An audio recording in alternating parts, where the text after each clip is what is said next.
Kalau misalnya mengacu kepada di China, reboundnya tidak sebaik yang diharapkan. Negara-negara di Eropa sekarang sudah resesi, dan kemudian Amerika Serikat mungkin juga sekarang struggle dengan inflasi yang tinggi. Saya sih sependapat bisa saja itu sedikit banyak mempengaruhi Indonesia, sehingga semester 2 ekonomi-ekonomi yang berbasis ekspor mungkin tidak secemerlang seperti tahun-tahun sebelumnya gitu.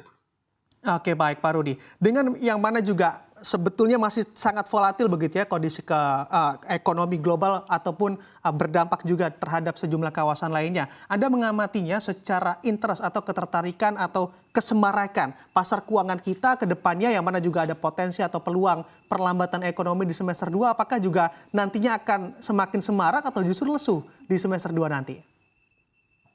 Perlambatan itu kan bukan pertumbuhan negatif, tapi misalnya kemarinnya 5, sekarang 4,8 gitu. Apakah perbedaan 0,2 menjadi masalah? Tentu tidak. Kenapa? Karena negara-negara yang lain sudah bukan turun lagi, mungkin sudah negatif. Kalau resesi kan sudah negatif.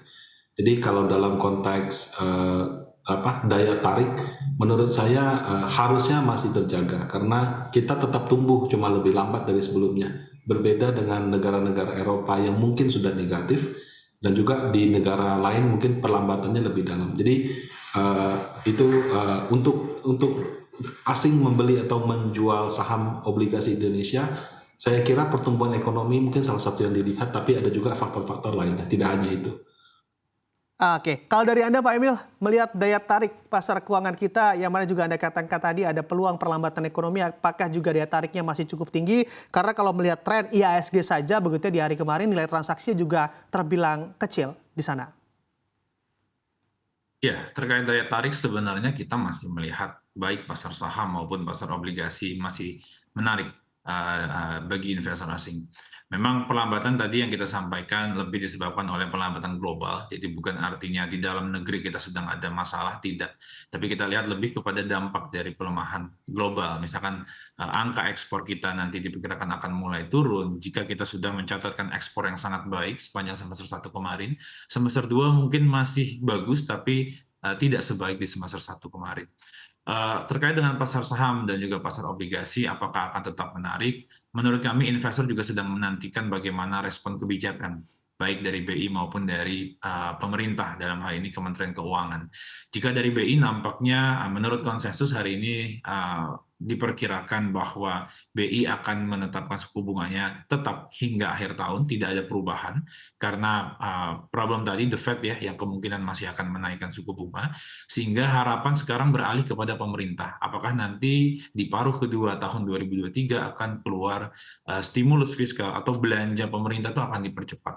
Karena jika kita lihat data hingga bulan April, itu belanja pemerintah, belanja APBN baru tumbuh sekitar 2% ya. Sehingga kita lihat ke depan ada kemungkinan dapat dipercepat belanja pemerintah, dan ini yang sedang dinantikan oleh investor. Jika nanti ada stimulus atau belanja tambahan dari pemerintah, tentu ini akan kembali menyemarakkan pasar saham, terutama sehingga nanti likuiditas maupun pergerakan harga IHSG itu dapat lebih baik ke depannya. Oke, baik. Nah ini juga kami mengamati secara pernyataan begitu ya, bahwa memang BI menginfo kalau inflasi bisa stabil 3% plus minus 1% pada akhir 2023 dan pada awal 2024. Menurut Anda, dalam bisa mempertahankan posisi inflasi tersebut, apa yang kiranya bisa dilakukan oleh Bank Indonesia dan juga pemerintah tentunya Pak Emil? Ya, kita mengapresiasi ya langkah pemerintah bagaimana upaya menjaga inflasi itu menjadi upaya bersama, sinergi yang selalu Pak Peri sampaikan, itu memang kita amati benar-benar terjadi. Misalkan kinerja dari tim pengendali inflasi daerah melalui Gerakan Nasional Pengendalian Inflasi Pangan, ini cukup sukses so far hingga saat ini menjaga inflasi pangan Indonesia cukup rendah. Nah, inflasi pangan secara historis merupakan inflasi yang menyebabkan angka inflasi secara umum itu meningkat secara signifikan dan juga volatile. Tapi dalam 2-3 tahun setelah pasca pandemi ini, kita lihat inflasi pangan Indonesia sangat terjaga.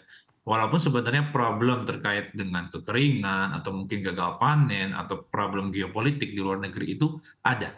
Tapi kita lihat so far pemerintah bersama dengan BI itu mampu meredam inflasi pangan yang terjadi. Fokus kami ke depan itu lebih kepada inflasi pangan, terlebih kalau kita lihat proyeksi ya ke depan itu akan terjadi El Nino. kurang lebih di sekitar bulan Agustus hingga September, El Nino biasanya menyebabkan kekeringan yang cukup parah dan BMKG memperkirakan Jawa akan mengalami musim yang cukup kering nanti di bulan Agustus, sehingga langkah pemerintah dan BI dalam menanggulangi inflasi pangan terkait dengan hadirnya El Nino ini menjadi penting. Kita optimis dengan langkah yang sudah pemerintah ambil, misalkan salah satunya adalah membuka keran impor, kemudian memastikan bahwa supply itu terjaga di setiap daerah, penting ke depan dalam menjaga inflasi umum Indonesia terkendali hingga akhir tahun.